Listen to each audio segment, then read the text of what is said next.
What up, you guys? We're here for our midweek alchemy message. Just looking at our spiritual lessons for the week and unpacking the process. And I'm just going to preface this by saying I am exhausted from work. I am absolutely on empty. So I feel loopy. I feel insane. I feel out of body. So forgive me as I am probably just incomprehensible tonight. So this message has so much continuity with Monday. It's crazy. So I'll just show you the cards and then we'll start talking about it. So from the Wild Unknown Alchemy deck, we've got Chaos, which Chaos has been coming up for weeks now. And I realized today, I was like, you know what? I just realized that the Chaos card always comes up during eclipse season. It never fails. It just keeps coming up every week until the eclipse season is over. So I wouldn't be surprised if this card either keeps showing up or doesn't come up again in another week because we called it out. But Chaos, followed by Copper, followed by Sublimation,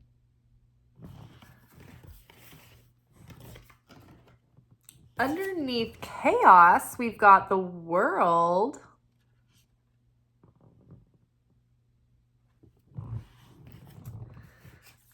underneath Copper, we've got Queen of Cups. I love how the colors and the repetition of form, it's very similar in these two cards. It's interesting. There's almost highlights even to where her legs are, and where the light's coming in on the shell with the copper. So interesting. And then with Sublimation, we've got Five of Wands. Yay. So Chaos paired with the World. When I was looking at these two cards together, what I was seeing was this woman, the World card. She represents us finally arriving at this juncture, this end of this chapter, the cycle, where we have learned to create form from our formlessness and void, right? We've taken our chaos and our darkness and we've really turned it into light and turned it into something. And we have, to a certain degree, self-realized, and we're coming into our own, and we're integrating all of the wisdom and the experience that we've gained up until now. And so we've been able to go through the challenges and the uncertainty of our life and the beginning parts, where everything's rough. It's like the rough draft, right? And now we're in a more cohesive next draft. Let's just call it that. And think about the creation process, all the way back to Genesis, when the earth was formless and void and darkness hovered over the face of the waters, or no, spirit hovered over the face of the waters, darkness covered the, I don't know, you know what I mean, right? But we're talking about before creation, there was chaos and void and formlessness. And now from chaos came form, came creation, came the world that God wanted to create to share the light with the vessel. And so he said, let there be light, and separated the earth from the sky and separated the waters, and ended up with the earth, the world, the material world that we live in. Well, here we have the world here representing our arrival at our spiritual awakening and self-realization up until a point. We've completed a full cycle of archetypal lessons in our life. And so at this point, it's we're at the end of a major cycle and we are free to go in a new direction, right? And so I feel really good about this. I feel like it's almost like we've gotten out of basic training and we've gone through the Navy SEALs training for the spiritual Marines or whatever. And like now we're finished with our training, and now we've arrived, and we have, you know, refined this block of marble or this lump of clay, and we have self-mastered to some degree. And so now we're ready to go out and create a new chapter and set out on a new journey, armed with our wisdom and the tools that we've gained along the way.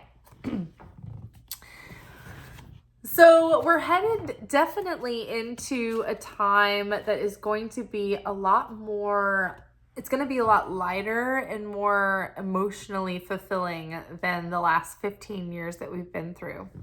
So Pluto has been retrograde in Capricorn for 15 years. And we are in the last 2 months of that cycle before Pluto goes into Aquarius and really lightens things up.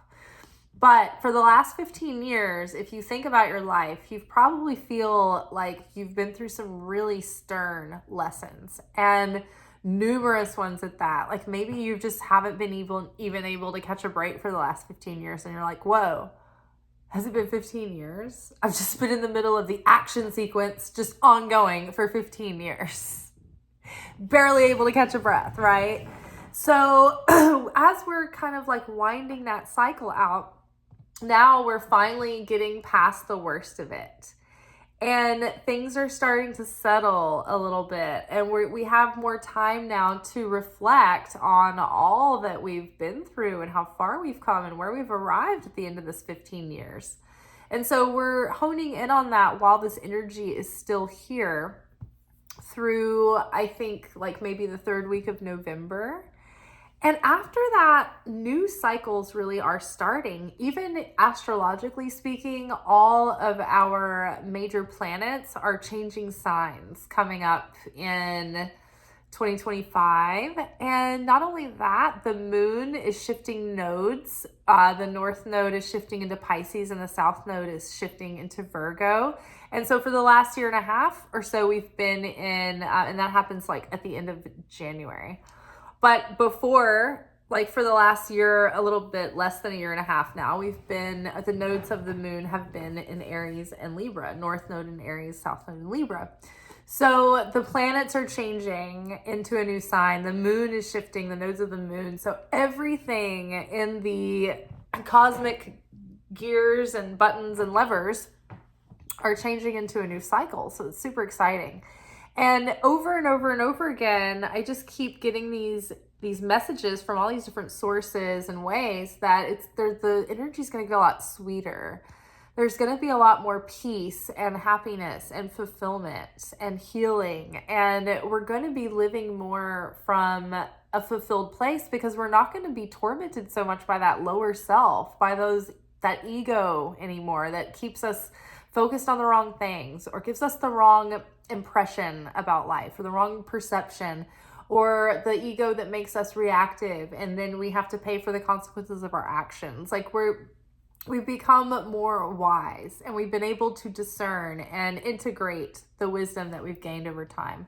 And so now we're coming into this period of emotional renewal and lightness and love and happiness and connection with family, friends, loved ones, all the people around you. There's gonna be so much more love amongst all of us.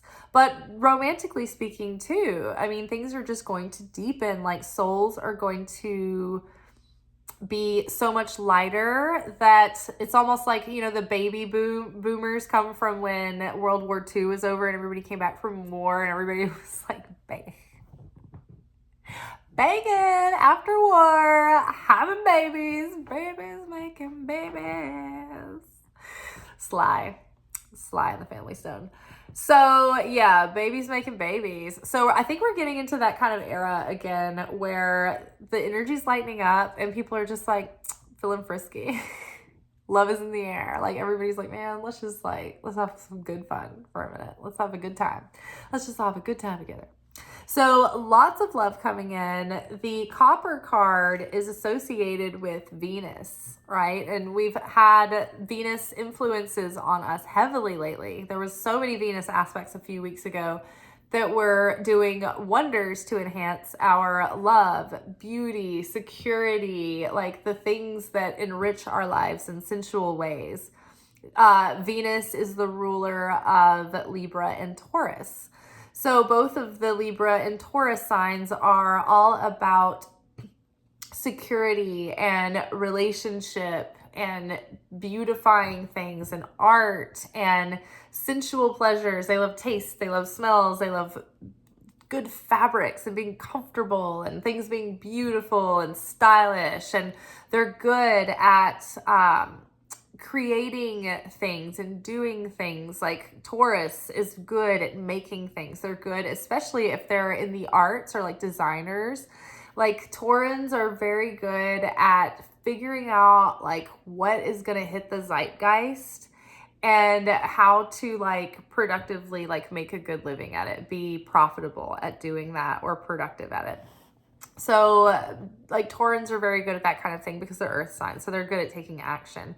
Libra is really good at like getting this, like that sense of what's in the air, what's going to be liked, what's going to be appreciated. Like they can feel like what people are into in the moment. So I don't know, there's just going to be maybe even an enhanced sense of like that kind of pleasure in your life, right? I mean, I can get so much pleasure and joy out of trying like a new cheese, you know, on a weekly basis. Like, so I think we're going to get a lot more, we're just going to lighten up a lot, and we're going to start feeling that lust for life returning and feeling like really in that mode. And so as we're celebrating again and moving into this next cycle where we're having an up level and things feel like they're going better and we feel like we're being, I don't know, aligning with harmony and aligning with abundance and blessing, that is coming, right? And new love and new love cycles and being able to trust our intuition, right? This Queen of Cups, like she trusts her discernment. She trusts her intuition. She's balanced though, like she's comfortable with her feelings, but she's also grounded and can be practical. But she can also make choices and take actions based on faith, right? And not have to necessarily be super logical or rely on reason. Like if she knows that she's being like divinely guided to do something, she doesn't need a logical explanation. So I think that we're going to be a lot more in tune with that kind of guidance and being able to take action on that and be comfortable with that and be comfortable in our feelings and all of these things. However, the danger of this spiritual awakening, this heart opening and consciousness elevation is that we start, the sublimation card is about like elevating the consciousness, elevating the spirit, elevating the soul. And it's just like, you know, Charlie and the Chocolate Factory, when they eat the, I think it's like the gum, or no, they drink the bubbly drink that gives them the carbonation that makes them float up into the air. So it's like all of this spiritual renewal, all of this emotional renewal, all of this growth, like this sudden burst of light and fulfillment. It's like we've got this high and we're like, oh my gosh, I'm so hot, I'll never come back down. I'm a golden god. And the danger is to be thinking that we've arrived and that the work isn't done, or to let our guard down and like become prideful, right? There's been a warning all week with the Mountain card and with this card that when we get into that hermit state where we start having these like spiritual awakenings and revelation, and we start to ascend in ways and awaken in ways and expand in ways, we don't want to fall prey to becoming full of pride and hubris and self-righteousness and thinking that we are better than others, or that we are higher up than others, or that we are more holier than thou, or more righteous, or more deserving, right? A big lesson came through in read the description, because I cut and paste our written post, and a lot of times I channel different thoughts through in the written post. But the this concept came to me that when we are healing our sense of undeservingness, right? Like say you have like an unconscious feeling or sense of that you don't deserve, that you need to work on your deservingness because you can't receive, because you don't know it, but like subconsciously there's like a feeling like you don't deserve, or I don't deserve, or undeservingness, right?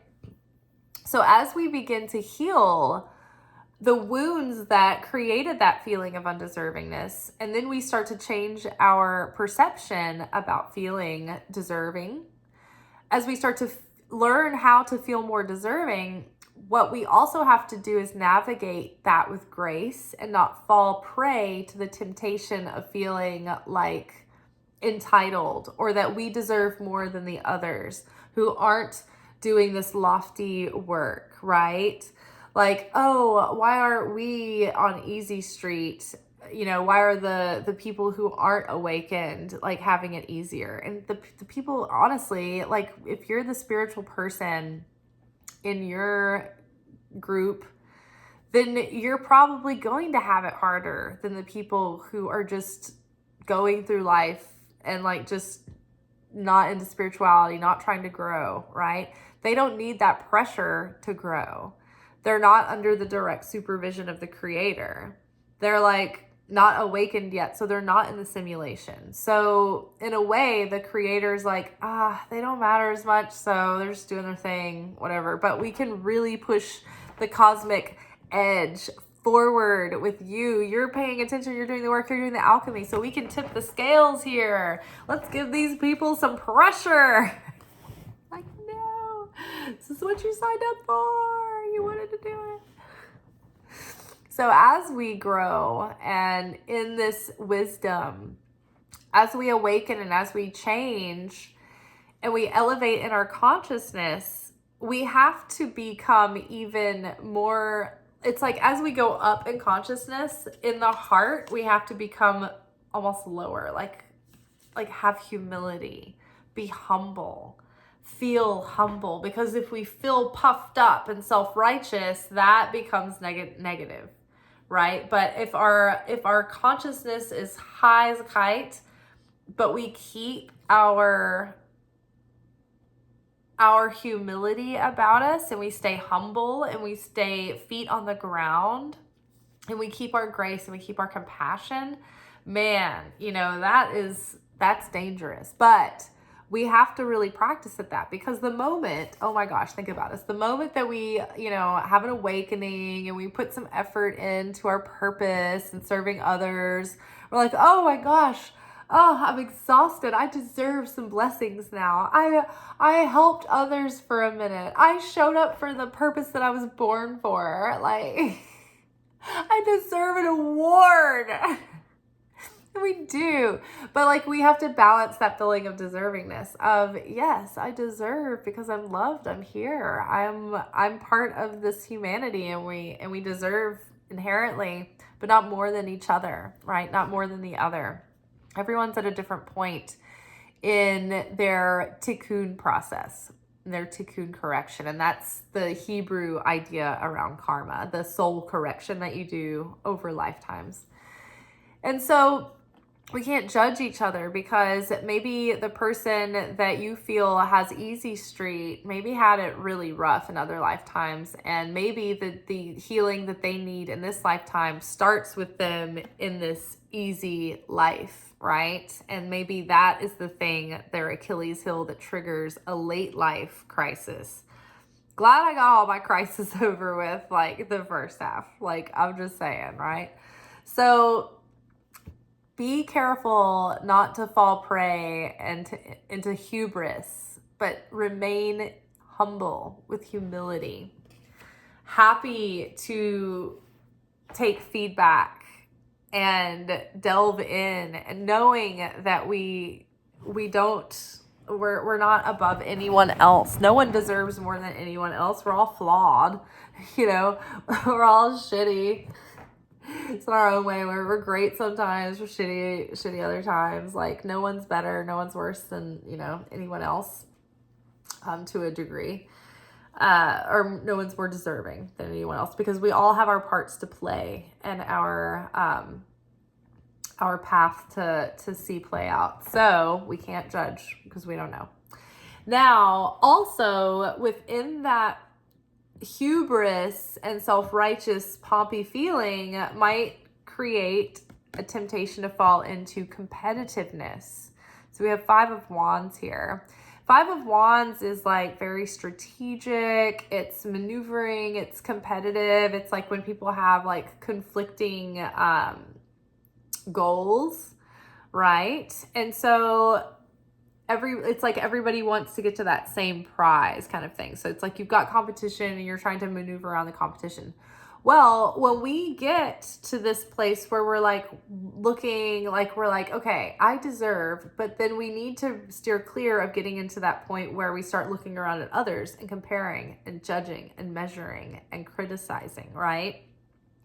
And so when we start doing that, it creates in us a spirit of competition, but not like a healthy, like good, positive competition, but like a competitiveness, like dog eat dog, like hunter, kind of thing. And it creates division in that it's the kind of competitiveness that does not create unity and team spirit, but it creates division.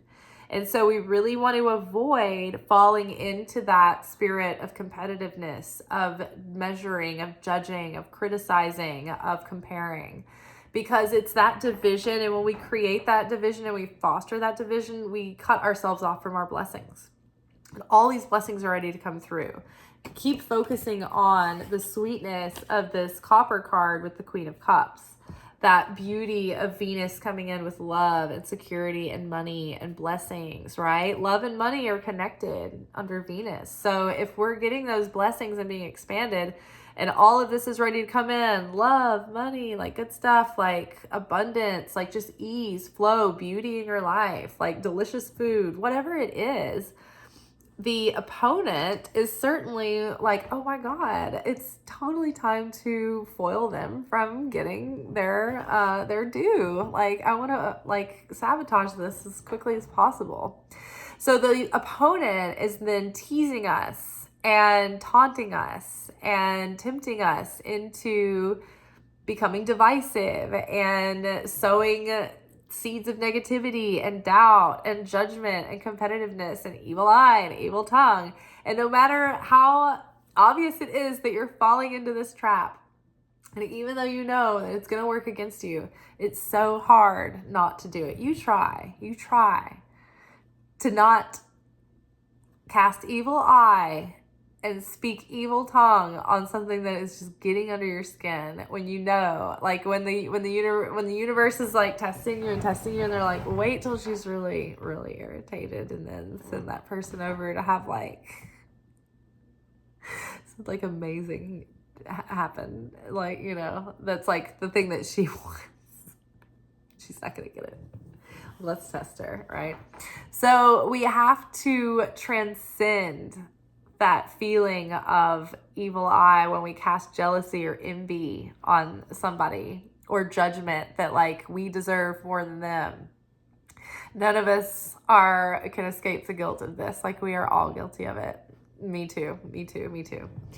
So I am exhausted. I think that that's all that there was. It's like, just be careful not to let the opponent cut you off from your blessings. Because when we are sharing the quality of consciousness that is like the light, and when our heart and soul and spirit are in integrity with that light also, we draw close to the light and we connect with our blessings. The more affinity we share with the light, the more we become like the light, the more we resonate with the light, and we can draw into that frequency and receive blessings, right? But it's when we break out of affinity with the light of the Creator, when we become reactive, when we become emotional and rash and impulsive, and we do negative reactions, right? Take negative actions because of our emotional state. That's when we fall out of affinity with the light and separate ourselves from our blessings. And that's exactly what the opponent wants, because he wants to clean up the spill on aisle 6 and take all of the spoils. So we're not going to let that happen. We're staying one step ahead. And you know what? If we do mess up and you catch yourself, like the other night, it was like there was a test for me where I was triggered in my exhaustion, in my struggle. And it seemed to me like somebody who just had it so much easier was just like always winning. It was like the Tom Brady. Like, I'm not a fan of Tom Brady, the football player, because he's just always wins. Like, he's like the quarterback who got to marry Giselle, and this quarterback is like boring. He doesn't even have personality, and he just wins every time. And he's like, isn't everyone happy for me? And you're just like, you know, you want to root for the underdog a little bit more. It was just one of those kind of things. It's just like, it was a total trap. And I was like going right into it. I was like, I know I'm walking right into this trap, spiritual trap of envy and sourness and covetousness and entitlement and deserving and judgment and measuring and criticism. And I was just like, I can't stop from doing it. But that's the initial masculine opponent at work there to give you the initial slip up. What takes extra points from you is when the feminine Satan comes in. She tries to make you feel bad about what you've accidentally done and hopeless, like nothing can ever change and you can't improve. That started to happen. I was like, I'm feeling so ashamed and guilty for like that attitude, and I should have done better. It doesn't feel good and all that. And I'm like, you know what? Instead of feeling down about myself, I am actually excited that I saw this. I got to feel how shitty it felt, because this is helping me let go of that consciousness and that behavior, right? So that's a good example of like workshopping out like this kind of theme and like what we've been working on and how we've been like integrating our revelation. It's like, it's with us every day, you know, all day in our little moments. So we'll leave y'all with that. I'm tired. All right, we'll be back tomorrow for our weekly romance oracle and tarot reading. Until then, peace be with you. Ciao.